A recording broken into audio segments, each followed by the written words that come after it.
ਇਹ ਹਫ਼ਤਾਵਾਰ ਬਾਈਬਲ ਦਾ ਦਰਸੀਵਾਸ Plainfield Christian Science Church Independent ਵੱਲੋਂ ਹੈ, ਜਿਹੜਾ ਨਿਊ ਜਰਸੀ ਅਮਰੀਕਾ ਵਿੱਚ ਹੈ।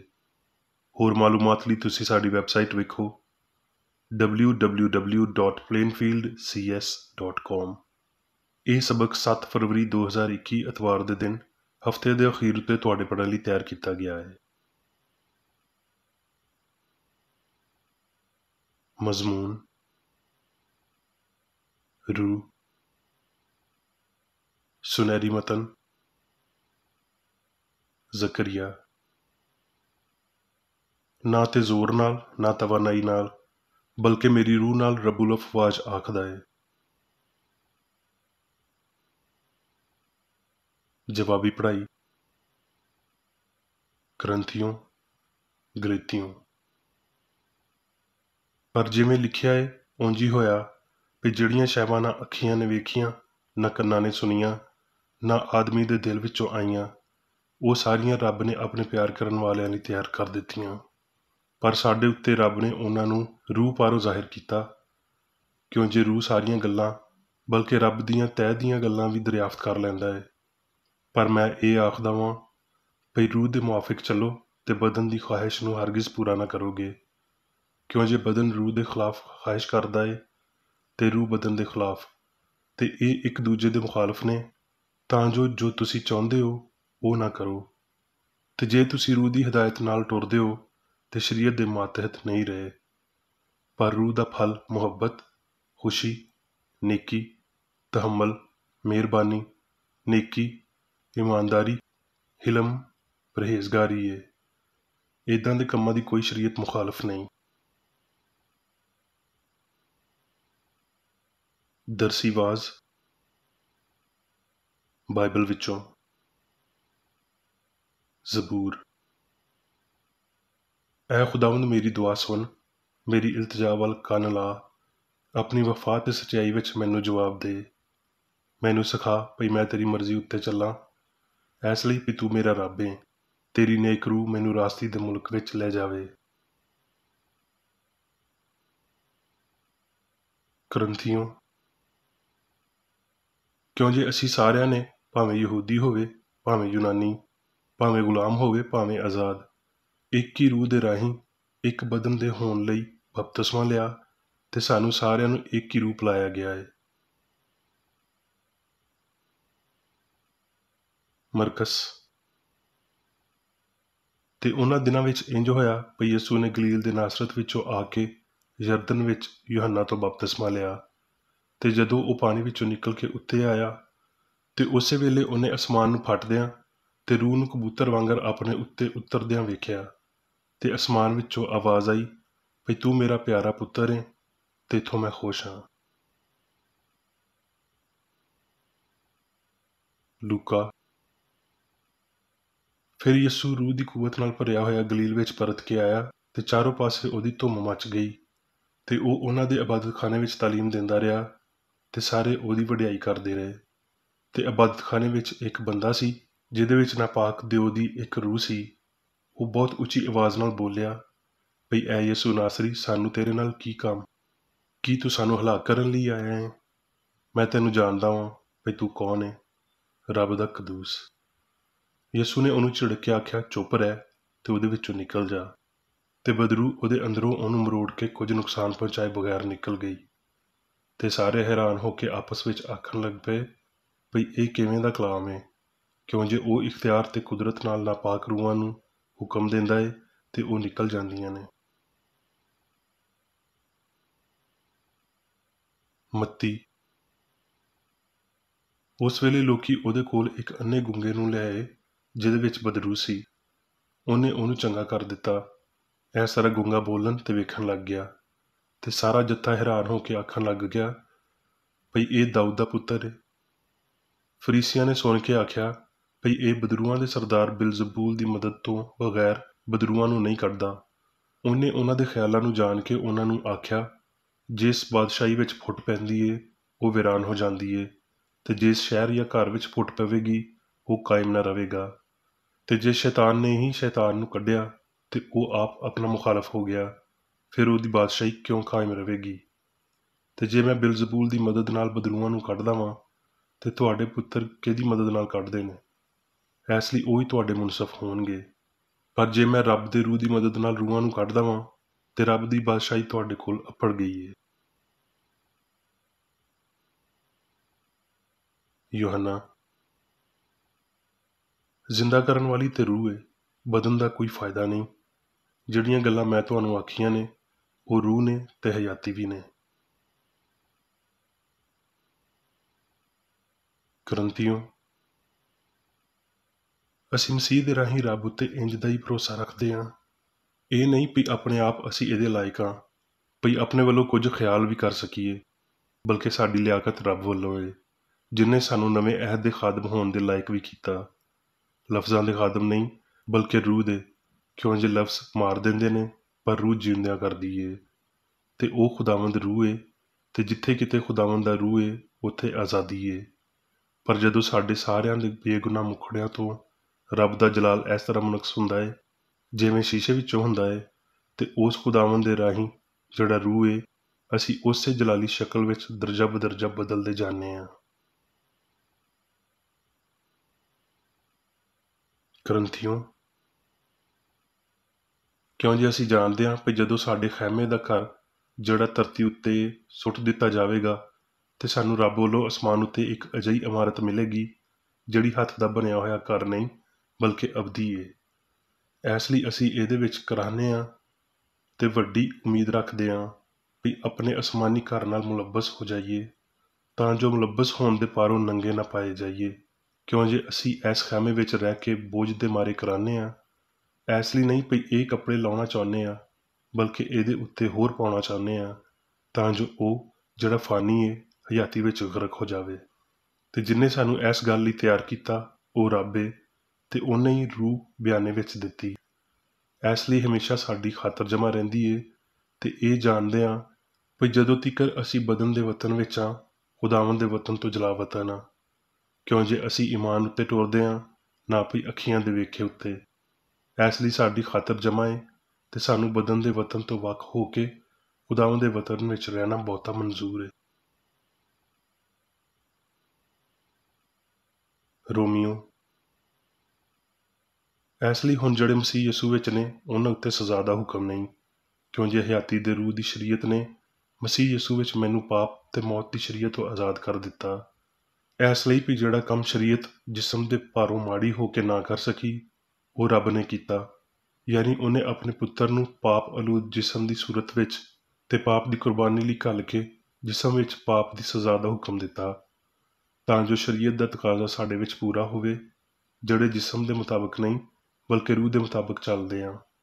ਕਿਉਂ ਜੇ ਜਿਹੜੇ ਜਿਸਮਾਨੀ ਨੇ ਉਹ ਜਿਸਮਾਨੀ ਗੱਲਾਂ ਦੇ ਖਿਆਲ ਵਿੱਚ ਰਹਿੰਦੇ ਨੇ, ਪਰ ਜਿਹੜੇ ਰੂਹਾਨੀ ਨੇ ਉਹ ਰੂਹਾਨੀ ਗੱਲਾਂ ਦੇ ਖਿਆਲ ਵਿੱਚ ਰਹਿੰਦੇ ਨੇ। ਤੇ ਜਿਸਮਾਨੀ ਨੀਅਤ ਮੌਤ ਹੈ, ਪਰ ਰੂਹਾਨੀ ਨੀਅਤ ਹਯਾਤੀ ਤੇ ਇਤਮਾਨਾਨ ਹੈ। ਰੂਹ ਆਪ ਸਾਡੀ ਰੂਹ ਨਾਲ ਮਿਲ ਕੇ ਗਵਾਹੀ ਦਿੰਦਾ ਹੈ ਭਈ ਅਸੀਂ ਰੱਬ ਦੇ ਪੁੱਤਰ ਹਾਂ, ਤੇ ਜੇ ਪੁੱਤਰ ਹਾਂ ਤੇ ਵਾਰਸ ਵੀ ਹਾਂ, ਯਾਨੀ ਰੱਬ ਦੇ ਵਾਰਸ ਤੇ ਮਸੀਹ ਦੇ ਹਮ ਮਿਰਾਸ। ਹੁਣ ਮੈਂ ਮੇਰੀ ਬੇਕਰ ਰੈਡੀ ਦੀ ਲਿਖੀ ਹੋਈ ਕ੍ਰਿਸਚਨ ਸਾਇੰਸ ਦੀ ਦਰਸੀ ਕਿਤਾਬ ਸਾਇੰਸ ਤੇ ਸਿਹਤ ਆਇਤਾਂ ਦੀ ਕੁੰਜੀ ਦੇ ਨਾਲ ਵਿੱਚੋਂ ਲਈਆਂ ਹੋਈਆਂ ਲਿਖਾਈਆਂ ਪੜਾਂਗਾ। ਸਾਇੰਸ ਤੇ ਸਿਹਤ। ਰੂਹ ਇਕੱਲਾ ਮਵਾਦ ਏ, ਯਾਨੀ ਦੀਦਾ ਤੇ ਨਾ ਦੀਦਾ ਲਾਮਹਿਦੂਦ ਰੱਬ। ਰੂਹਾਨੀ ਤੇ ਅਬਦੀ ਸਾਰੀਆਂ ਸ਼ੈਵਾਂ ਹਕੀਕੀ ਨੇ, ਮਾਦੀ ਤੇ ਆਰਜ਼ੀ ਸ਼ੈਵਾਂ ਗੈਰ ਮਾਦੀ ਨੇ। ਰੂਹ ਲਾਫਾਨੀ ਸੱਚਾਈ ਏ, ਰੂਹ ਅਬਦੀ ਤੇ ਹਕੀਕੀ ਏ। ਰੂਹ ਰੱਬ ਏ ਤੇ ਇਨਸਾਨ ਉਹਦੀ ਸ਼ਕਲ ਤੇ ਸੂਰਤ। ਇਸ ਲਈ ਇਨਸਾਨ ਮਾਦੀ ਨਹੀਂ ਬਲਕਿ ਰੂਹਾਨੀ ਏ। ਇਨਸਾਨ ਰੱਬ ਯਾਨੀ ਰੂਹ ਦਾ ਮੁਆਵਨ ਏ, ਹੋਰ ਕਿਸੇ ਦਾ ਨਹੀਂ।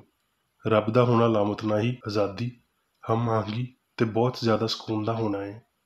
ਜਿੱਥੇ ਕਿਤੇ ਰੱਬ ਦਾ ਰੂਹ ਏ ਉੱਥੇ ਆਜ਼ਾਦੀ ਏ। ਯੂਰ ਦੇ ਆਰਚ ਕਾਹਨ ਵਾਂਗਰ ਪਾਕ ਤਰੀਨ ਥਾਂ ਵਿੱਚ ਦਾਖਲ ਹੋਣ ਲਈ ਇਨਸਾਨ ਆਜ਼ਾਦ ਏ, ਯਾਨੀ ਰੱਬ ਦੀ ਸਲਤਨਤ ਵਿੱਚ। ਮਾਦੀ ਫਹਿਮ ਰੂਹ ਰੱਬ ਨੂੰ ਸਮਝਣ ਵਿੱਚ ਬਸ਼ਰ ਦੀ ਕਦੀ ਮਦਦ ਨਹੀਂ ਕਰਦਾ।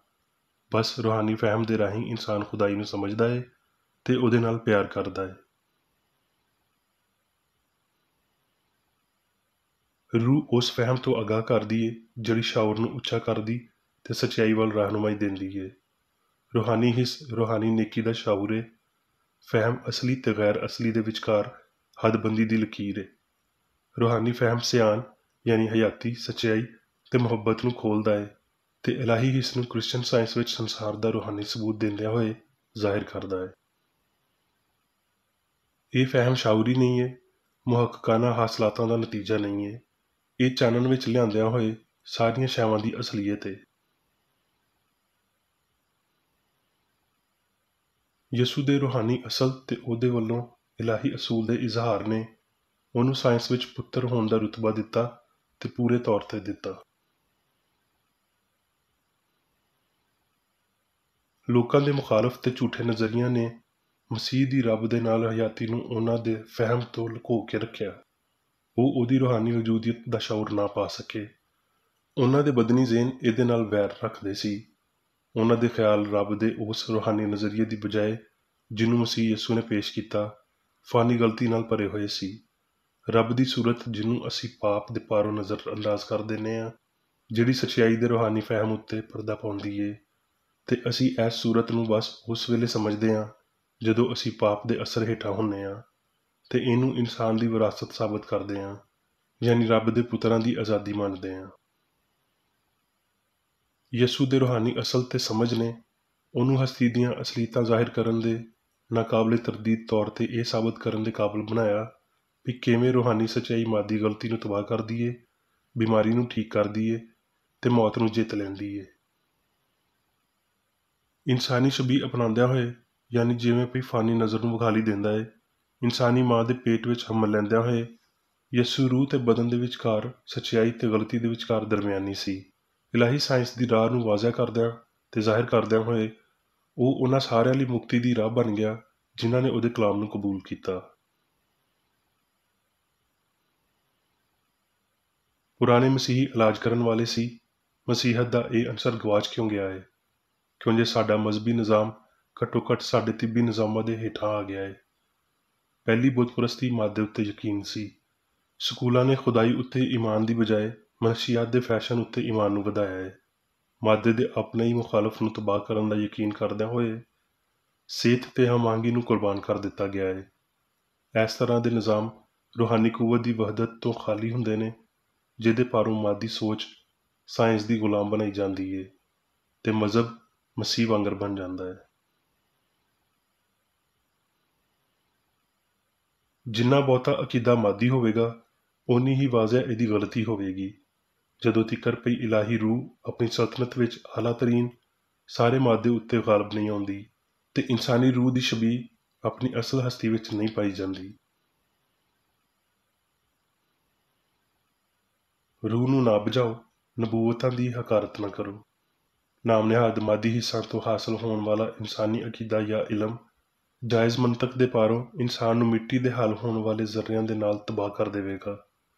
ਇਨਸਾਨ ਦੀ ਅਸਲ ਤੇ ਫਿਤਰਤ ਦੇ ਬਾਰੇ ਸਾਇੰਸੀ ਤੌਰ ਤੇ ਮਸੀਹੀ ਵਜ਼ਾਹਤਾਂ ਸਾਰੀ ਮਾਦੀ ਸਿਆਣ ਨੂੰ ਲਾਫਾਨੀ ਗਵਾਹੀ ਦੇ ਨਾਲ ਤਬਾਹ ਕਰਦੀਆਂ ਨੇ। ਇਹ ਲਾਫਾਨੀ ਗਵਾਹੀ ਹਸਤੀ ਦੇ रूहानी ਫਹਿਮ ਵਿੱਚ ਸ਼ੁਰੂ ਹੁੰਦੀ ਏ, ਜਿਹੜਾ ਦੂਜੇ ਤਰੀਕੇ ਨਾਲ ਹਾਸਲ ਕੀਤਾ ਜਾ ਸਕਦਾ ਹੈ। ਜੇ रूहानी ਫਹਿਮ ਨੇ ਹਮੇਸ਼ਾ ਇਨਸਾਨ ਦੀ ਰਹਿਨੁਮਾਈ ਕੀਤੀ ਹੁੰਦੀ ਤੇ ਇੱਥੇ ਜੋਸ਼ ਨਾਲ ਭਰੇ ਲਮਹਿਆਂ ਦਾ, ਇੱਕ ਵੱਡੇ ਤਜਰਬੇ ਦਾ ਤੇ ਹੋਰ ਖੁਦ ਇਨਸਾਰੀ ਤੇ ਪਾਕੀਜ਼ਗੀ ਦੇ ਨਾਲ ਇੱਕ ਚੰਗੀ ਹਯਾਤੀ ਦਾ ਸ਼ੁਰੂ ਹੁੰਦਾ। ਜੇ ਅਸੀਂ ਠੀਕ ਤਰੀਕੇ ਨਾਲ ਬਦਨ ਦੇ ਨਾਲ ਆ ਤੇ ਕਾਦਰ ਮੁਤਲਿਕ ਨੂੰ ਬਦਨ ਦੇ ਤੌਰ ਤੇ ਮਾਦੀ ਬੰਦਾ ਵੇਖਦੇ ਹਾਂ, ਜਿਹਦੇ ਕੰਨ ਅਸੀਂ ਹਾਸਲ ਕਰ ਸਕਦੇ ਹਾਂ, ਤੇ ਅਸੀਂ ਰੂਹ ਨੂੰ ਜ਼ਾਹਿਰ ਕਰਨ ਲਈ ਬਦਨ ਤੋਂ ਵੱਖ ਤੇ ਖੁਦਾਵੰਦ ਵਿੱਚ ਮੌਜੂਦ ਨਹੀਂ ਹਾਂ। ਅਸੀਂ ਦੋ ਮਾਲਕਾਂ ਦੀ ਗੁਲਾਮੀ ਨਹੀਂ ਕਰ ਸਕਦੇ। ਖੁਦਾਵੰਦ ਦੇ ਵਤਨ ਵਿੱਚ ਰਹਿਣਾ ਸਿਰਫ ਜਜ਼ਬਾਤੀ ਖੁਸ਼ੀ ਜਾਂ ਈਮਾਨ ਰੱਖਣਾ ਨਹੀਂ, ਬਲਕਿ ਹਯਾਤੀ ਦਾ ਅਸਲ ਇਜ਼ਹਾਰ ਤੇ ਸਮਝ ਰੱਖਣਾ ਹੈ, ਜਿਵੇਂ ਭਈ ਕ੍ਰਿਸਚਨ ਸਾਇੰਸ ਵਿੱਚ ਜ਼ਾਹਿਰ ਕੀਤਾ ਗਿਆ ਹੈ। ਖੁਦਾਵੰਦ ਦੇ ਵਤਨ ਵਿੱਚ ਰਹਿਣਾ, ਰੱਬ ਦੀ ਸ਼ਰੀਅਤ ਦਾ ਫਰਮਾਬਰਦਾਰ ਹੋਣਾ, ਮੁਕੰਮਲ ਤੌਰ ਤੇ ਇਲਾਹੀ ਮੁਹੱਬਤ ਦੀ, ਰੂਹ ਦੀ, ਨਾ ਭਈ ਮਾਦੇ ਦੀ ਹੁਕਮਰਾਨੀ ਵਿੱਚ ਰਹਿਣਾ ਹੈ। ਪਿਆਰ ਆਖਰਕਾਰ ਹਮ-ਆਹੰਗੀ ਦਾ ਵੇਲਾ ਮੁਕਰਰ ਕਰੇਗਾ ਤੇ रूहानियत ਇਹਨੂੰ ਮੰਨੇਗੀ, ਕਿਉਂ ਜੇ ਪਿਆਰ ਰੂਹ ਏ, ਗਲਤੀ ਦੇ ਪੂਰੇ ਤਬਾਹ ਹੋਣ ਤੋਂ ਪਹਿਲਾਂ ਆਮ ਮਾਦੀ ਮਾਮੂਲ ਦੀਆਂ ਮੁਦਾਖਲਤਾਂ ਹੋਣਗੀਆਂ। ਧਰਤੀ ਬੇਮਜ਼ਾ ਤੇ ਵੀਰਾਨ ਹੋ ਜਾਵੇਗੀ, ਪਰ ਗਰਮੀ ਤੇ ਸਰਦੀ ਦਾ ਮੌਸਮ, ਬੀਜਦਾਰੀ ਤੇ ਕਾਸ਼ਤ ਦਾ ਵੇਲਾ ਭਾਵੇਂ ਬਦਲਣ ਵਾਲੇ ਹਾਲਾਤ ਵਿੱਚ ਵੀ ਅਖੀਰ ਤੀਕਰ ਜਾਰੀ ਰਹਿਣਗੇ, ਜਦੋਂ ਤੀਕਰ ਸਾਰੀਆਂ ਸ਼ੈਵਾਂ ਦੀ ਰੂਹਾਨੀਅਤ ਨਾ ਹੋ ਜਾਵੇ। ਹਨੇਰ ਵੇਲਾ ਸਾਜਰੇ ਵੇਲੇ ਤੋਂ ਪਹਿਲਾਂ ਹੁੰਦਾ ਹੈ। ਇੱਕ ਲਮਹੇ ਲਈ ਹੋਸ਼ ਕਰੀਏ ਭਈ ਹਯਾਤੀ ਤੇ ਜ਼ਹਾਨਤ ਖਾਲਿਸਤਾਨ ਰੂਹਾਨੀ ਨੇ, ਨਾ ਮਾਦੇ ਵਿੱਚ ਨਾ ਮਾਦੇ ਤੋਂ, ਤੇ ਫਿਰ ਬਦਨ ਨੂੰ ਕੋਈ ਸ਼ਿਕਾਇਤ ਨਹੀਂ ਹੋਵੇਗੀ। ਜੇ ਬਿਮਾਰੀ ਉੱਤੇ ਇੱਕ ਅਕੀਦੇ ਦੇ ਪਾਰੋਂ ਤਕਲੀਫ ਵਿੱਚ ਹੋ ਤੇ ਅਚਾਨਕ ਤੁਸੀਂ ਆਪਣੇ ਆਪ ਨੂੰ ਠੀਕ ਪਾਓਗੇ। ਜਦੋਂ ਬਦਨ ਉੱਤੇ ਰੂਹਾਨੀ ਹਯਾਤੀ, ਸੱਚਾਈ ਤੇ ਮੁਹੱਬਤ ਦਾ ਪਹਿਰਾ ਹੋਵੇਗਾ ਤੇ ਦੁੱਖ ਖੁਸ਼ੀ ਵਿੱਚ ਬਦਲ ਜਾਣਗੇ। ਇਸ ਲਈ ਉਸ ਵਾਅਦੇ ਦੀ ਆਸ ਜਿਹੜੀ ਯਿਸੂ ਦਵਾਉਂਦਾ ਏ, ਜਿਹੜਾ ਮੇਰੇ ਉੱਤੇ ਈਮਾਨ ਰੱਖਦਾ ਏ, ਇਹ ਕੰਮ ਜਿਹੜੇ ਮੈਂ ਕਰਦਾ ਵਾਂ ਉਹ ਵੀ ਕਰੇਗਾ, ਕਿਉਂ ਜੇ ਮੈਂ ਪਿਓ ਦੇ ਕੋਲ ਜਾਣਾ ਵਾਂ, ਕਿਉਂ ਜੇ ਅਨਾ ਬਦਨ ਤੋਂ ਗਾਇਬ ਹੋ ਗਈ ਤੇ ਉਹਦੇ ਵਿੱਚ ਸੱਚਾਈ ਤੇ ਮੁਹੱਬਤ ਆ ਮੌਜੂਦ ਹੁੰਦੀ ਏ। ਦੁਆਏ ਰਬਾਨੀ ਰੂਹ ਦੀ ਦੁਆ ਏ, ਨਾ ਕਿ ਮਾਦੀ ਫਹਿਮ ਦੀ। ਮਾਦੀ ਹਯਾਤੀ ਦੇ ਅਕੀਦੇ ਤੇ ਸੁਪਨੇ ਤੋਂ ਬਿਲਕੁਲ ਵੱਖਰੀ ਇਲਾਹੀ ਹਯਾਤੀ ਏ, ਜਿਹੜੀ ਰੂਹਾਨੀ ਫਹਿਮ ਤੇ ਸਾਰੀ ਧਰਤੀ ਉੱਤੇ ਇਨਸਾਨ ਦੀ ਹੁਕਮਰਾਨੀ ਦੀ ਸਿਆਣ ਨੂੰ ਜ਼ਾਹਿਰ ਕਰਦੀ ਏ। ਇਹ ਫਹਿਮ ਗਲਤੀ ਨੂੰ ਬਾਹਰ ਕੱਢਦਾ ਏ ਤੇ ਬਿਮਾਰ ਨੂੰ ਸ਼ਿਫਾ ਦਿੰਦਾ ਏ, ਤੇ ਇਹਦੇ ਨਾਲ ਤੁਸੀਂ ਸਾਹਬੇ ਇਖਤਿਆਰ ਵਾਂਗਰ ਗੱਲ ਕਰ ਸਕਦੇ ਆ। ਹੁਣ ਮੈਂ ਮੇਬੀ ਵੱਲੋਂ ਚਰਚ ਮੈਨੂਅਲ ਵਿੱਚ ਦਿੱਤੇ ਹੋਏ ਰੋਜ਼ਾਨਾ ਦੇ 3 ਫਰਜ਼ ਪੜਾਂਗਾ। ਰੋਜ਼ਾਨਾ ਦੀ ਦੁਆ। ਇਸ ਚਰਚ ਦੇ ਹਰ ਰੁਕਨ ਦਾ ਇਹ ਫਰਜ਼ ਹੈ ਭਈ ਉਹ ਹਰ ਰੋਜ਼ ਇਹ ਦੁਆ ਕਰੇ, ਤੇਰੀ ਬਾਦਸ਼ਾਹੀ ਆਵੇ, ਇਲਾਹੀ ਸੱਚਾਈ, ਹਯਾਤੀ ਤੇ ਪਿਆਰ ਦੀ ਸਲਤਨਤ ਮੇਰੇ ਅੰਦਰ ਕਾਇਮ ਹੋਵੇ ਤੇ ਸਾਰੇ ਪਾਪ ਮੈਥੋਂ ਨਿਕਲ ਜਾਣ, ਤੇ ਤੇਰਾ ਕਲਾਮ ਸਾਰੇ ਇਨਸਾਨਾਂ ਦੇ ਪਿਆਰ ਨੂੰ ਵਧਾਵੇ ਤੇ ਉਹਨਾਂ ਉੱਤੇ ਹੁਕੂਮਤ ਕਰੇ। ਮਕਸਦਾਂ ਤੇ ਕੰਮਾਂ ਦਾ ਇੱਕ ਅਸੂਲ। ਨਾ ਕੋਈ ਮੁਖਾਲਫਤ ਤੇ ਨਾ ਕੋਈ ਜ਼ਾਤੀ ਤਾਲੁਕ ਮਾਦਰੀ ਚਰਚ ਦੀ ਕਿਸੇ ਰੁਕਨ ਦੇ ਮਕਸਦਾਂ ਜਾਂ ਕੰਮਾਂ ਉੱਤੇ ਅਸਰ ਕਰਨੇ ਚਾਹੀਦੇ। ਸਾਇੰਸ ਵਿੱਚ ਬਸ ਇਲਾਹੀ ਪਿਆਰ ਹੀ ਹੁਕੂਮਤ ਕਰਦਾ ਹੈ, ਤੇ ਇੱਕ ਮਸੀਹੀ ਸਾਇੰਸਦਾਨ ਪਾਪ ਨੂੰ ਰੱਦ ਕਰਦਿਆਂ ਹੋਏ ਸੁੱਚੀ ਭਰਾਬੰਦੀ, ਖੈਰਾਤ ਪਸੰਦੀ ਤੇ ਮਾਫੀ ਨਾਲ ਪਿਆਰ ਦੀਆਂ ਮਿੱਠੀਆਂ ਸੱਚਾਈਆਂ ਦਾ ਪਰਛਾਵਾਂ ਬਣਦਾ ਹੈ। ਇਸ ਚਰਚ ਦੇ ਸਾਰੇ ਰੁਕਨਾਂ ਨੂੰ ਸਾਰੇ ਪਾਪਾਂ ਤੋਂ, ਗਲਤ ਤਰ੍ਹਾਂ ਦੀਆਂ ਪੇਸ਼ਨਗੋਈਆਂ, ਮੁਨਸਫੀਆਂ, ਮੁਜ਼ਮਤਾਂ, ਸਲਾਹਾਂ, ਗਲਤ ਅਸਰਾਂ ਨੂੰ ਲੈਣ ਤੇ ਗਲਤ ਅਸਰ ਦੇਣ ਤੋਂ ਆਜ਼ਾਦ ਰਹਿਣ ਲਈ ਹਰ ਰੋਜ਼ ਖਿਆਲ ਰੱਖਣਾ ਚਾਹੀਦਾ ਹੈ ਤੇ ਦੁਆ ਕਰਨੀ ਚਾਹੀਦੀ ਹੈ। ਫਰਜ਼ ਲਈ ਚੁਸਤੀ। ਇਸ ਚਰਚ ਦੇ ਹਰ ਰੁਕਨ ਦਾ ਇਹ ਫਰਜ਼ ਹੈ ਕਿ ਉਹ ਹਰ ਰੋਜ਼ ਜਾਰਿਹਾਨਾ ਜ਼ੀਨੀ ਇਸਲਾਮਾਂ ਦੇ ਖਿਲਾਫ ਆਪਣੇ ਆਪ ਨੂੰ ਤਿਆਰ ਰੱਖੇ ਤੇ ਰੱਬ, ਆਪਣੇ ਕਾਇਦ ਤੇ ਇਨਸਾਨਾਂ ਲਈ ਆਪਣੇ ਫਰਜ਼ਾਂ ਨੂੰ ਨਾ ਕਦੀ ਭੁੱਲੇ ਤੇ ਨਾ ਕਦੀ ਨਜ਼ਰਅੰਦਾਜ਼ ਕਰੇ। ਉਹਦੇ ਕੰਮਾਂ ਦੇ ਰਾਹੀਂ ਉਹਦਾ ਇਨਸਾਫ ਹੋਵੇਗਾ, ਉਹ ਬੇਕਸੂਰ ਜਾਂ ਕਸੂਰਵਾਰ ਹੋਵੇਗਾ।